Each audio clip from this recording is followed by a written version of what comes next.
Jingle bells, jingle bells, jingle all the way. Oh, the weather outside is frightful, Yeah, but the fire yeah, is so yeah. delightful. Wait, do we want Christmas There's- hats? Yeah. Yeah, I'll go get some. Bang. Welcome back to episode 1, kind of episode 2 Kind of. of the Impact, what's it called? Impact, the official podcast of SCYS, or the official Yeah. SCYS podcast. We'll get there one day. I think we're already there. You know what I'm I'm feeling gonna say, today? what are you feeling? I'm feeling the Christmas spirit. We just had this morning a Yeah. bunch of lovely volunteers from Amazing. Midland Yeah. come and pack a bunch of hampers Crazy. for all the kids coming to our Christmas party on the 11th. That's next week on Thursday, or this week when you're listening to it. Absolutely. Yeah, we got a whole bunch of people here, put a whole bunch of hampers together, so let's just hope It's just hope. that whoever receives them enjoys what's in them. And that's what Christmas is all about. It's about a season of giving. Yeah. It's about being with your friends, Yeah. your family. We'll Yeah. get into that. Oh, But yeah, Tori, let me ask you a question like I Let's did go. last week. let's do it. How do you or your family or your friends celebrate Christmas? How do we celebrate Christmas? We usually just get together and we yap and we have some fun. We eat a lot of food, and we just laugh and hang out together. That's pretty much what we do. That's it. What about you, bro? Oh, Christmas? Yeah. It's a bit of a formal event in the old Anastasis Armitage collection. Yeah. My family is largely Greek. Yeah. A big Greek background. So get-togethers like this are big, not so much as in big in lots of people, but big in scale, big in emotions, big in food, definitely. Right. Heaps of food. Yeah. Amazing food. Yeah, I know what kind of food your family makes, and it's pretty legendary. I'm not gonna lie. It's pretty good. I look forward to Christmas dinner. But yeah, that's what Yeah. we kind of do. Get together, have a lunch, sit down. Kids at one end of the table, except most of the kids are adults now, and adults on the other end of the table, and we just yap. It's just a good time to yap, eh? It's a good time to yap. But, Yeah. Toro, Yeah, talk to me, man. What are we saying? Christmas can get complicated. Can it? When you bring any group of a family together, Yeah, things can happen. Arguments can start, Yeah. disagreements. absolutely. And for some families, that's more intense than others. Talk to me about how you would navigate kind of a family disagreement at Christmas time. What would I do to navigate it? I'd flip the table. No, that's a joke. I would not do that. What would I do? A family disagreement. This is a good question. I'll be honest, it's actually not something that I really thought about. Our family gatherers are usually quite, just personally speaking, our family gatherers are usually pretty tamed. Yeah. You know, really kind of no one really is not on the same page about stuff, or luckily I've never been in a position where I've had to broach a subject that's particularly sensitive where I've found that my family disagrees with my views on it, you know? So, but I guess hypothetically speaking, if I were to find myself in that situation, this is easier said than done, strictly hypothetical. I would try to find a number of ways to just either one, keep my cool in that scenario, maybe find a way to, if need be, remove myself from those kinds of situations. Yeah. Just try to figure out like what tools can I equip myself with to be able to maneuver and handle those kinds of situations. I guess that's what we're talking about. Yeah, You know, 100%. I've actually just never really thought about it, to be honest. Yeah. Yeah. I guess, and that's just lucky on That my is, part, yeah, you know? 100%. What about you? Well, it's not. First I want to start off by saying Yeah. you don't get to choose your family. Right. And that doesn't mean that if you feel unsafe around them, you don't have to go and be with them on Christmas. Yeah. If you feel like that's something that's really going to upset you, that it's not going to be good, you as a young person have the right to say, actually, no, I don't want to do this. Fully. This doesn't feel safe, doesn't feel right, whatever happens, you know? Yeah. But if you do get into a situation where you're at home, and like arguments can can range from things like small disagreements Yeah. to big family dramas to all sorts of things. I think if you're not involved, Yeah. I think the best course usually, and this is up to your individual judgment, is Yep. to remove yourself Fully. for the time being. Unless you think someone in your family is unsafe or anything like that. Yeah, I fully. think not getting involved in these big dramas, because often what will happen, Christmas Eve, Boxing Day, New Year's Yeah. Eve will come around, these things will be forgotten. Yeah. And if it's more severe than that, then that's probably something that you need to be talking about with your family outside of Christmas, or talking to a counselor, or talking to someone at Swan City Youth Service. Yeah, fully. But generally speaking, I think it's better to not get involved in these family dramas, especially when they seem petty Yeah. or silly. And it comes down to things like, I know in my family, sometimes like, you know, oh, they're not quite following the tradition right. Just let it go. Right. Yeah, fully. You know, it's more about being together, Yep. spending time with each other, being happy than it is the food and the presents and all that kind of stuff. Yeah. I don't know. How do you feel about that? I completely agree, and I think one thing I would especially like to add to that you mentioned, which I think would be super important, is if you feel uncomfortable, don't feel like you can't, I guess, honor that feeling and say, I'm going to remove myself, you know, because what discomfort in those kinds of scenarios is a boundary. 100%. And if you feel like it's an important boundary that's being crossed, then you have every right to say, I'm going to step back, I'm going to remove myself. Yeah. Because ultimately, like you said, bro, it's, you want to enjoy your break, you want to enjoy your holidays, you want to enjoy the time that you have with your family. And if you feel as though it becomes too much, if a family member feels as though they are unsafe, or a friend, you know, whoever you're hanging out with over the break, over the Chrissy break, always feel like you can step back and say, no, I'm not going to participate in this. I don't want to be a part of this because it's making me uncomfortable. It's making me feel unsafe, you know? Yeah. Yeah. The other thing I want to talk a little bit on while we're talking about Christmas Right. is a lot of young people increasingly are saying they're feeling isolated on Christmas. Yeah.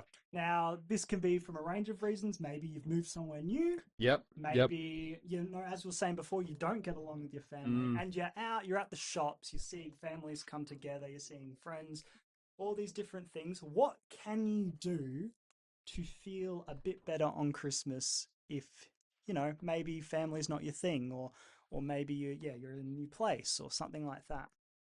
Oof. What are some things? A new place? Yeah. Man. Oh, these are good questions. Oh, and I'm feeling a bit on the spot right now. Do you want me to go? You go. And then if there's anything I can add, I'll absolutely add. I think, you know, if you know someone that's in that sort of situation, Yep. I don't think there's any harm in inviting them over for Christmas. Yeah, absolutely. I've had situations, not at Christmas, but at Easter and that kind of stuff, where I've had mates who are, you know, they're away from home or something like that. Yeah. And I think it does a lot and it means a lot to be like, well, why don't you come along? There's going to be plenty of food anyway. Yeah, fully. Absolutely. You know, my family will be happy, if your family's happy to have you, of course. Mm. But like, I think that goes a really long way, even if they're not related to you. Just being somewhere with people that are supportive and having a laugh and a chat is huge to anyone. Yeah, absolutely. I think also finding ways of just, I guess, staying in touch with people who you might be far away from, who you'd usually maybe spend time with, or like finding ways of just keeping connected and maintaining those communities that you're familiar with, that, you know, who make you feel good. Like, that's also, that would be super important. Absolutely. Inviting people over who you know might be alone on Christmas. Yeah, that's a tough time for people who have to spend it alone. So, absolutely. So if inviting them over, even just checking in on them. Absolutely. Maybe drop in, say hello. You know, a little gesture is going to go a long way for a lot of people, especially around this time of year. Yeah, absolutely. Yeah, giving goes beyond like the presents. It's like, how can you give some time and just some, you know, give some space for somebody to feel welcomed and appreciated? And, you know, even things like maybe you'll bring over them some leftovers on Boxing Day or something like that. Means a lot. Yeah, absolutely. So I guess there's a few things you can do, eh? Hey, yeah, you really got the ball rolling in that one.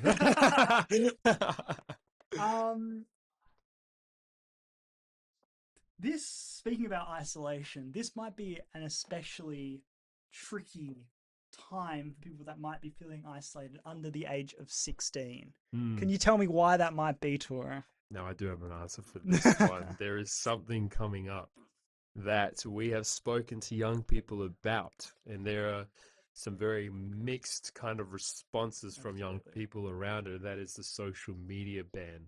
And that comes into effect, filling the gap for me, The 10th of December, 10th which of I believe is December. this Wednesday coming. Yeah, I was just testing you, bro. Yeah, of course, Yeah, bro. of course. Yeah. So before we get right into that, Torre, Yeah. I want to hear a little bit about what age did you get social media, and Yeah. what was it like as a teenager, if you were a teenager, navigating that, and how is it different to how social media is now? Man. The first platform I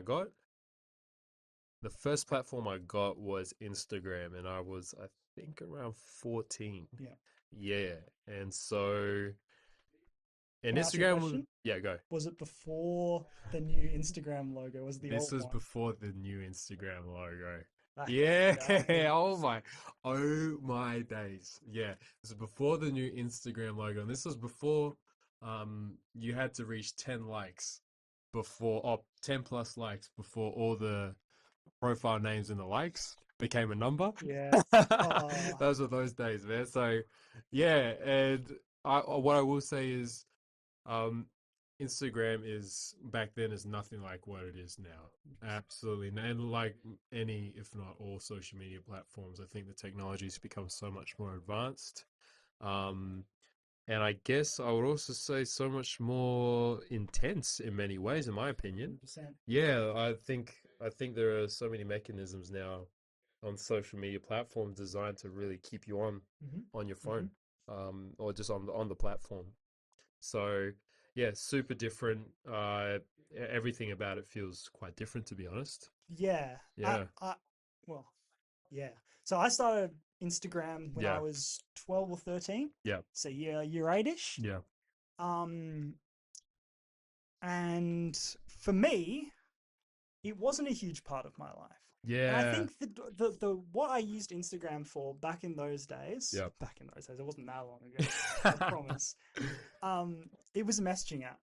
More than Yeah, anything, it was a messaging fully. app, and you'd post photos and you'd see your friends' photos. Yeah, And so it wasn't a huge part of my life other than communication. And everyone had, you know, each other's phone numbers at that time, yeah, other ways. Skype was a yeah. big thing. There were other ways to interact with your friends Absolutely, online.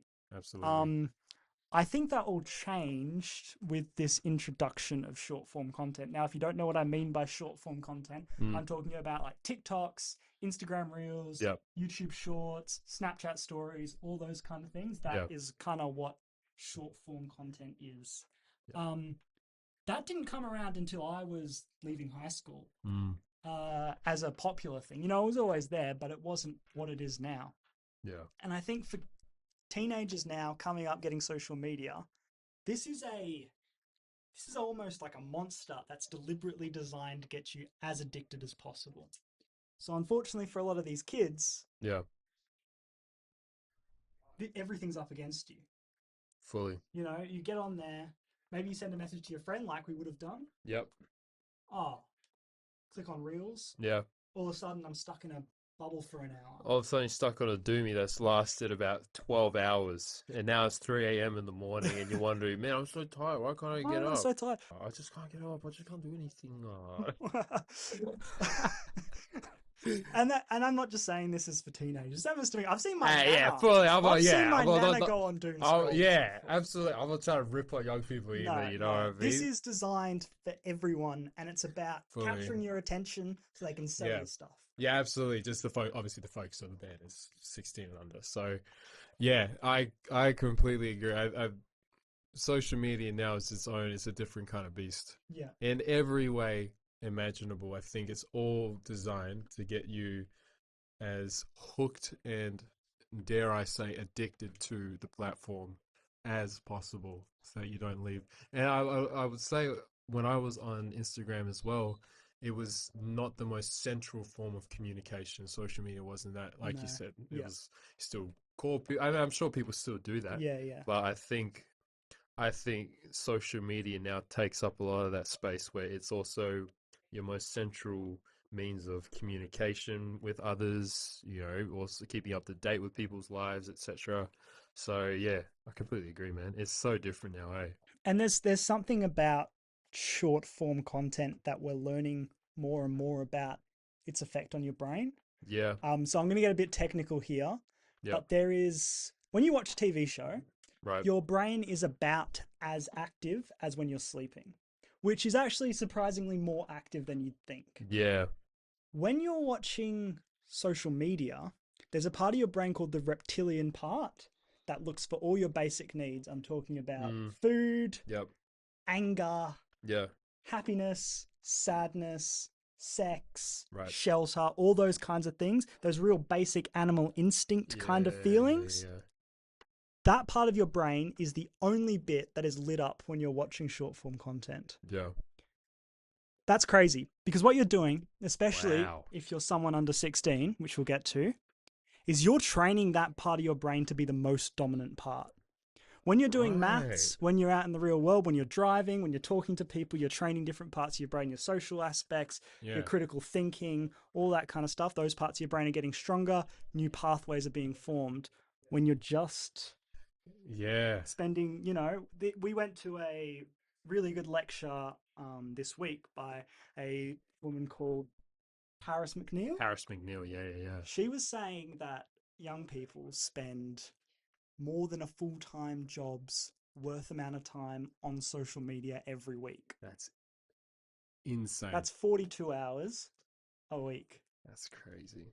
So you can imagine, instead of spending that time, engaging with your friends, doing work, doing all those things where you're training all different parts of your brain, you're just training this one bit of your brain. Yes, and that part of your brain is always lit up when you're in that social media space, consuming short form content, etc.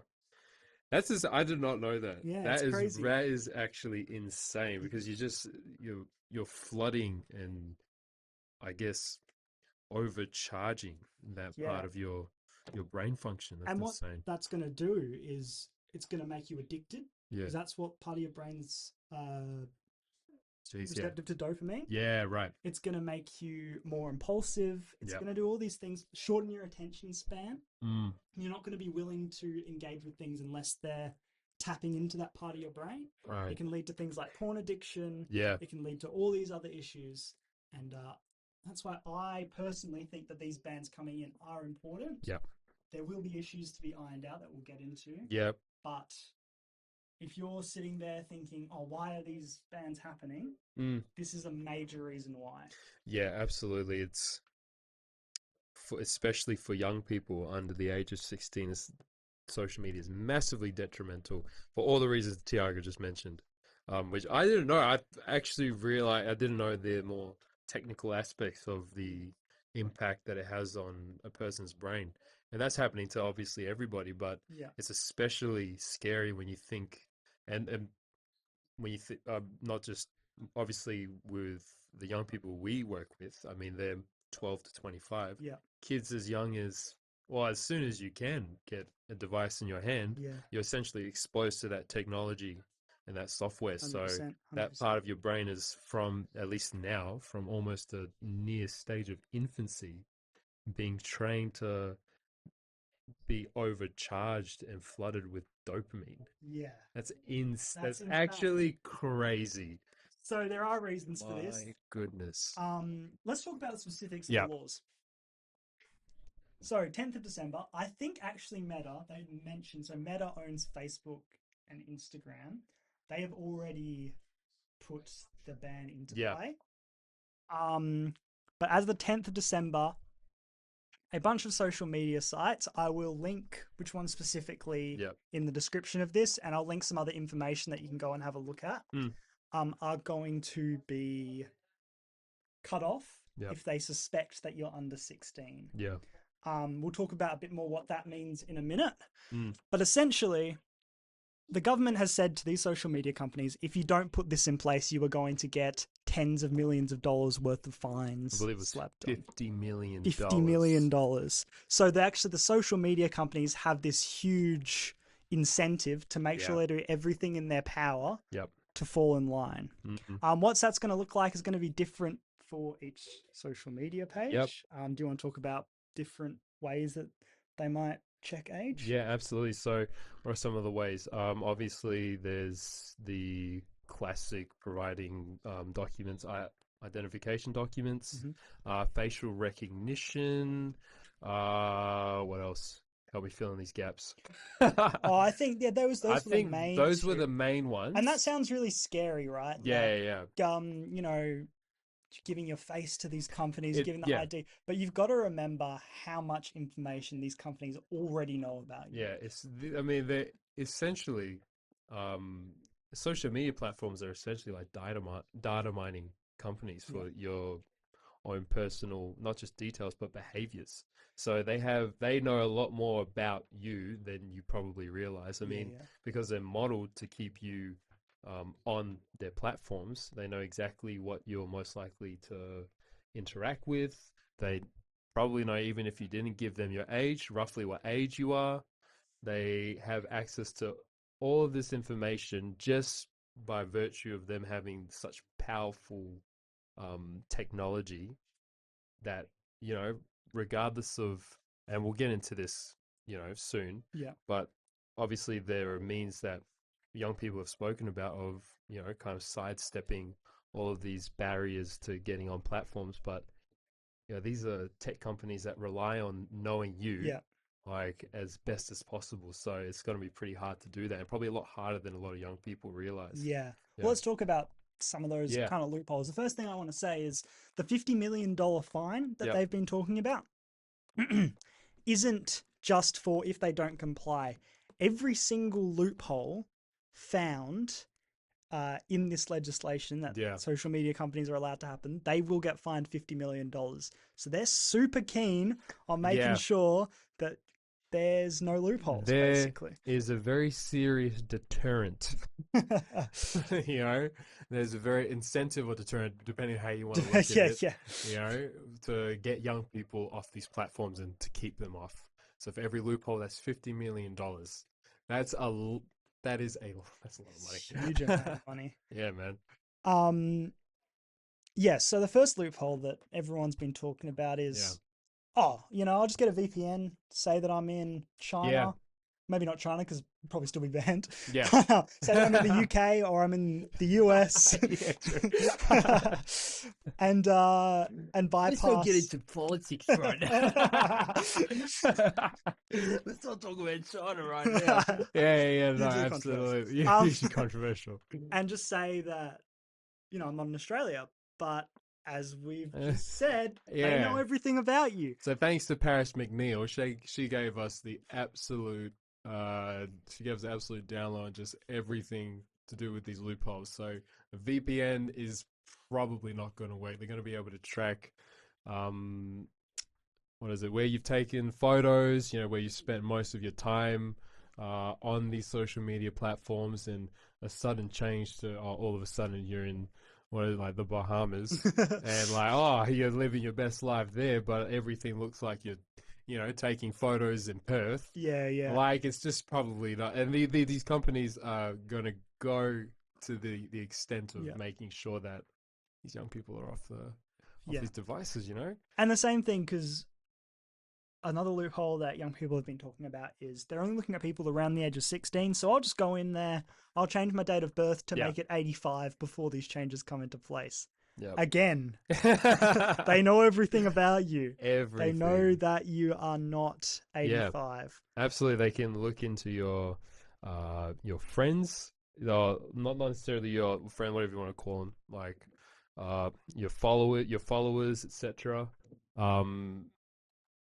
And they can extract enough data to be able to ascertain, this person's not at all the age that they're claiming to be, that are put it on the platform. 100%. So, Third thing. I'm just trying to talk about all the all loopholes that young people we've talked to have come up with.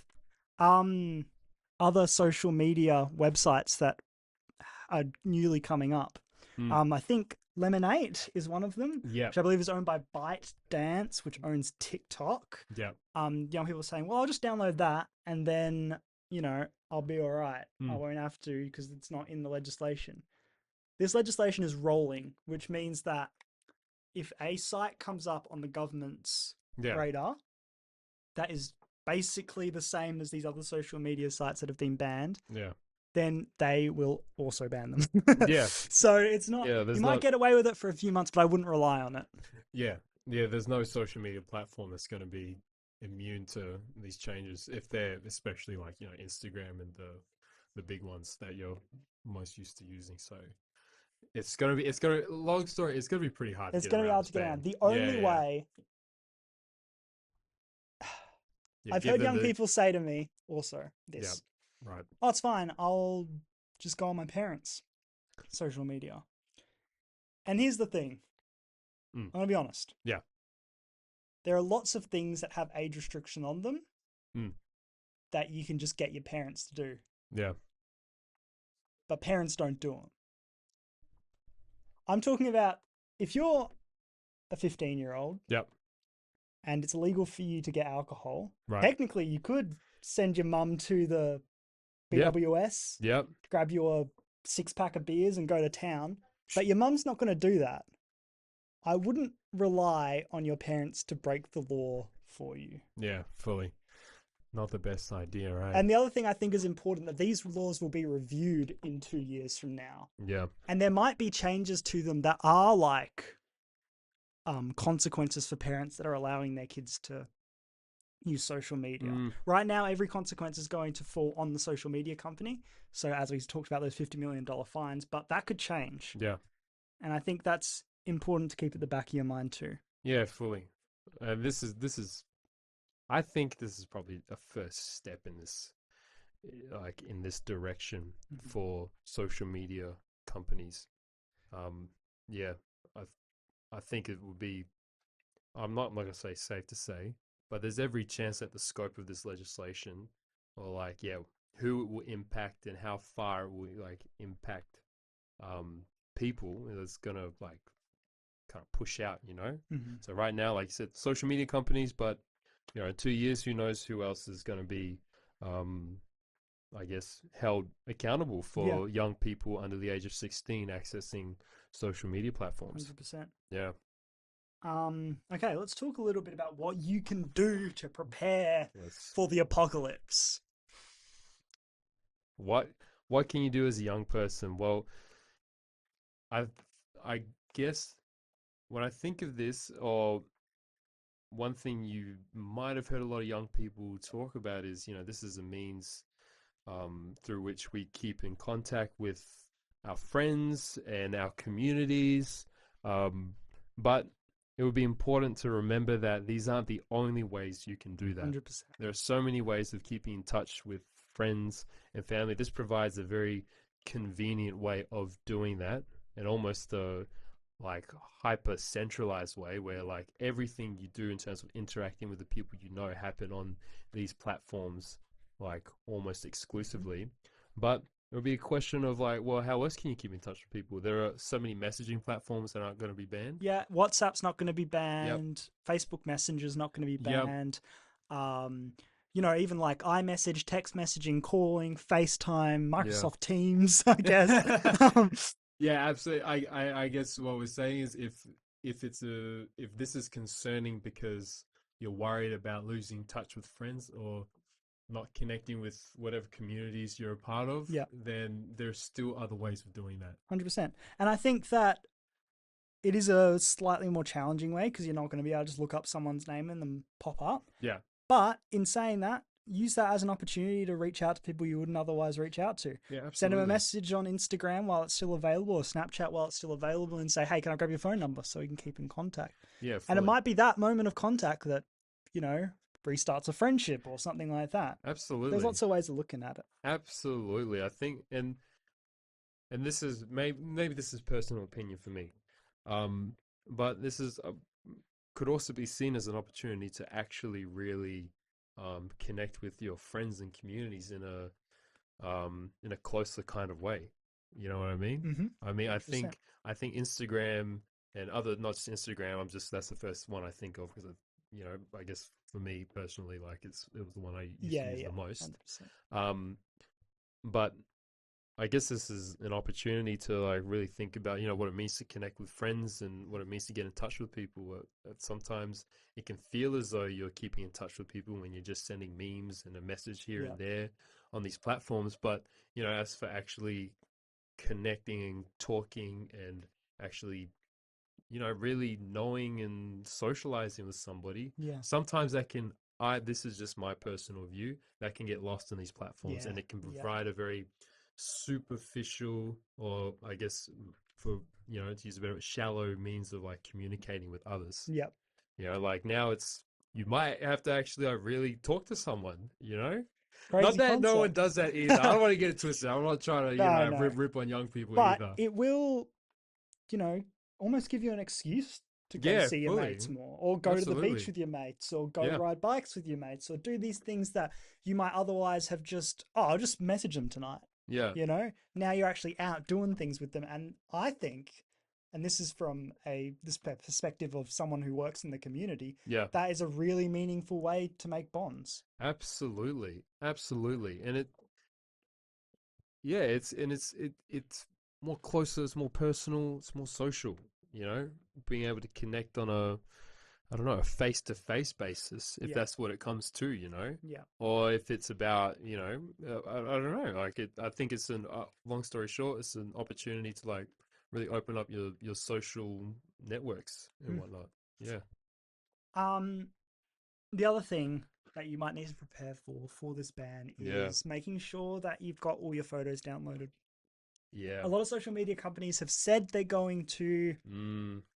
what was it? What's the word I'm looking for? Archive your account until Yeah. you turn 16. But I wouldn't count on it if you've got some really special, important photos on there. Yeah. I would go through, download everything off Instagram. I know a lot of young people have their photos saved in Snapchat. Yep. Definitely go save as many of them as you can. Absolutely. Absolutely. Just be really mindful that there is a possibility they won't be there when you come back. So just be on top of it. You've got a few days now Yep. to work it out, have a think. If you don't have enough space in your phone, delete small pictures off it. Yeah. Do what you need to do. Do what you must. Absolutely. I mean, it's gonna hit. There's not much that anybody can do about it. So the best thing to do right now is to just get prepared for it and do whatever you can to do that. I mean, and if it's one of those things with social media, and I'm sure this is going to be for a lot of people, if it's something that has really just taken up a lot of time and it's just what you do, just to kill time, it'll be important to think about, well, what are some other things you can do? Yeah, true. Especially say in those times during the day where you find yourself spending the most time on it, maybe before bed, thinking of ways to occupy your mind in healthy ways, obviously, to occupy your mind before, to kind of substitute that. Yeah. Something else I wanted to talk about that is just really important to kind of get out there is there are going to be a lot of people trying to tell you they'll be able to get you back on social media. These will most likely be scams. Yeah. So if someone's saying fully. to you, if you get a message on your text message or on WhatsApp or whatever, and it says that I'll give us $100 and I'll get your social media account back. That is a scam. Yeah. That is 100% a scam. Ignore it. Please do not engage. Yeah.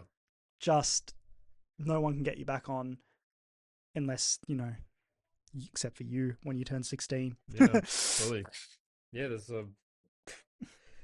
no one's really going to get around this. That's what we're trying to I'm say. sure some people will. Some people, but I wouldn't count on those loopholes being shut because, as we said, there's so much. Yeah, there to stop absolutely. loopholes from self-nerfing. Absolutely, that's right. Paris mentioned in a talk, it's going to be probably an 80-20 split where 80% of young people are not going to be able to get back onto their accounts, and there might be 20% who manage to get around all of these loopholes and stay on social media.